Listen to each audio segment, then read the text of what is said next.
นะคิงพี่น้องคิงขาตำสิเฮ็ดใส่ลาบก็สิแล้วขั้นตอนต่อไปแล้วก็คือสิ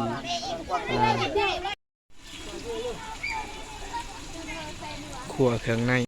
สบายดี FC ทุกคนมื้อนี้พบกับช่องสีไลชาแนลมื้อนี้ก็ภารกิจของเฮาก็คือไปคั่วหมูเนาะจัดงานขอบพระคุณพระเจ้าเฮือนดีเนาะหลังจากนั้นก็สิจัดงานขอบพระคุณพระเจ้าก็ปาดคอเรียบร้อยแล้วพี่น้องแล้วก็กำลังต้มน้ำเนาะต้มน้ำแล้วก็ปาดคอเรียบร้อยนี่กำลังต้มน้ำก็ประมาณนี้เนาะเพราะว่าเฮือนนี้จัดเป็นงานขอบพระคุณพระเจ้ากำลังต้มน้ำสีลวกหมูก็บางคนก็นึ่งข้าวเนาะจัดงานขอบคุณพระเจ้า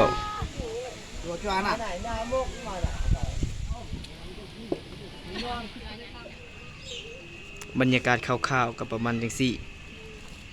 คนเฒ่าเอาล้านบรรยากาศอยู่ในบ้านกับมืดๆเนี่ยพี่น้องเพราะว่าเป็นกล้องโทรศัพท์โบแจงถ่ายกล้องโทรศัพท์เนาะ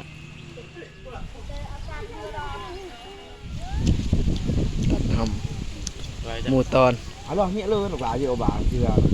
chỉ lưu mà liền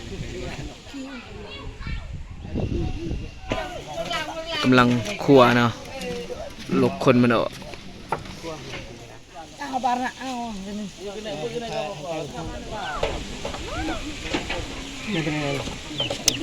คักพี่น้องคักแล้วพี่น้องเป็นตะกินพี่น้อง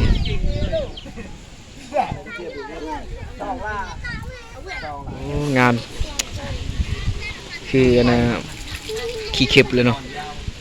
คักพี่น้องมาคักพี่น้องเลย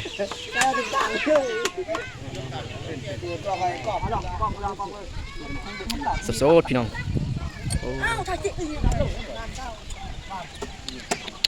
คักเป็นตะยากเลยพี่น้องอันนี้เลยก็วันลังขี้พี่น้องเลี้ยงจ้วงหมูพี่น้องจัดงานขอบคุณเนาะอยู่เงินดี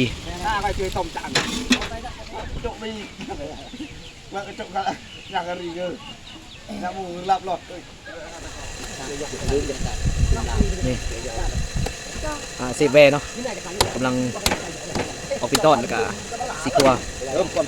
หลังจากนี้ก็สิมานมัสการพระเจ้าอีกในครัวหมูต้มเป็นลาบพี่น้อง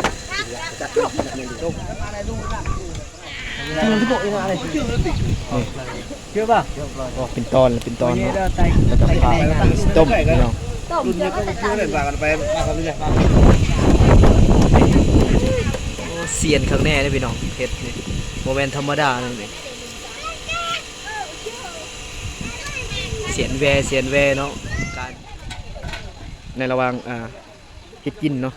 เฮ็ดกินแล้วก็ตอนแรงก็จัดงานเนาะจัดงานขอบคุณพี่น้องก็คือพี่น้องว่าแล้วก็จะคือพี่น้องเฮ็ดแล้วพี่น้องแล้วก็ขั้นตอนต่อไปก็คือการนมัสการพระเจ้านมัสการพระเจ้ามีการเข้ากราบพระญาณอยู่ในเฮือนดีคือเฮือนตัวนี้เนาะแล้วก็เป็นป่าของข้าพเจ้าผู้ที่จากไปแล้วหลังจากนี้ก็ขอบคุณพระเจ้าจัดงานขอบคุณ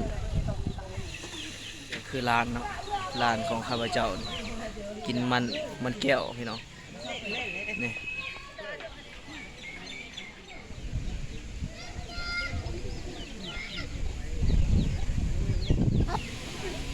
สิแล้วขั้นตอนต่อไปแล้วก็คือสิหลังจากเอาเครื่องในมันออกแล้วก็ตัดเป็นตอนแล้วก็แกงหรือว่าต้มเนาะหลังจากนั้นก็หมูตีนซีนก็ซับเป็นลาบเฮ็ดลาบพี่น้องแล้วก็เฮ็ดลาบแล้วก็ซอยเจ้าเมตาน่ะน้ำปื้อ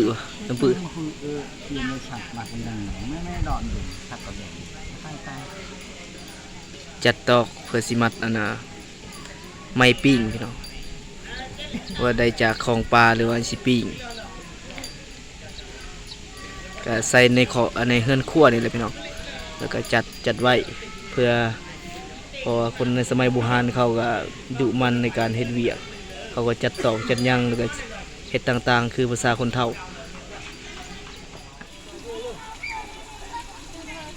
คั่วเครื่องในพี่น้อง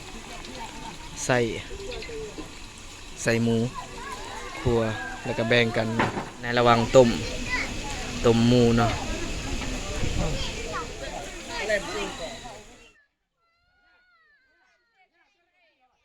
เถื่อยครับเบื่อที่อย่าหนุ่มหนุ่มไปว่าหนุ่มไป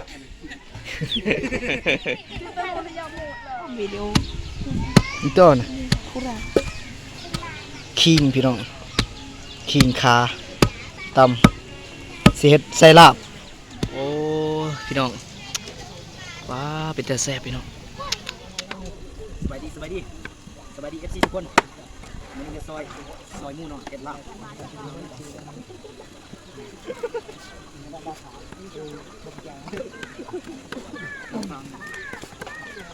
เขาจะได้อะไรถึงฟองครับน้ำฟองอีกคือ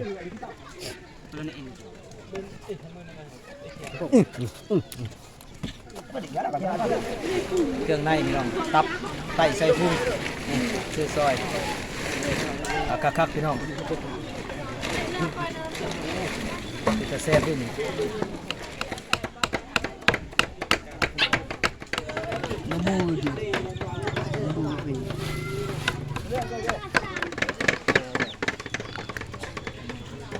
นี่สัตว์ลาบก็แล้วเนาะสัตว์ลาบก็กำลังขั้นตอนต่อไปก็คือขั้นตอนต่อไปหลังจากนี้ก็สัตว์ลาบเรียบร้อยแล้วนมัสการพระเจ้าเลยเนาะพี่น้องนั่นเนี่ยเตรียมการนมัสการพระเจ้าบรรดาอาจารย์บรรดาพี่น้องที่มานมัสการพระเจ้ากะประมาณจังซี่เลยพี่น้องอยู่บ้านนอกบ้านนาในซานบ้านซองกะจังซี่เลย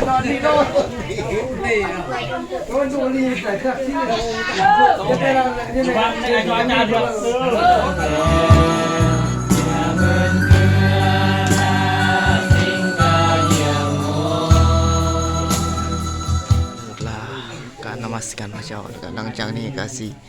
ไปกินข้าวกินน้ำเนาะนี่คือพี่น้องทางมาจากวันอื่น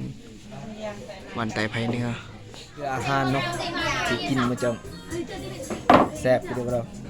ลาบหมูชอบพี่น้องนี่คือลาบที่เฮ็ดมาเลยซีนหมูพี่น้องแล้วก็สิกินข้าวกับยอดผักติ้วพี่น้องก็ข้าวเหนียวพี่น้องข้าวเหนียวก็ยังน้อยเดียวพี่น้องแต่ว่าไปติดตามน้ำกันคือลาบหมูพี่น้องแล้วก็แซ่บสุดยอดเลยพี่น้องเอาลูกโดดมากินกับนี่โอ้คักขนาดเป็นแต่แซ่บพี่น้องอีสานบ้านเฮาก็จังซี่เลยพี่น้องคนลาว จะรวมบัตรถึงจะหวังที่จะหลังมันจะรวมติ่งไปจากกำลังเลยไอ้ก้อยพูดเลย สำหรับคลิปนี้ก็สิจบเพียงเท่านี้แล้วก็ฝากกำลังใจกดไลค์กดแชร์และกด Subscribe เพราะว่าเป็นกำลังใจให้แล้วก็ภาคคลิปต่อไปเนาะบ๊ายบาย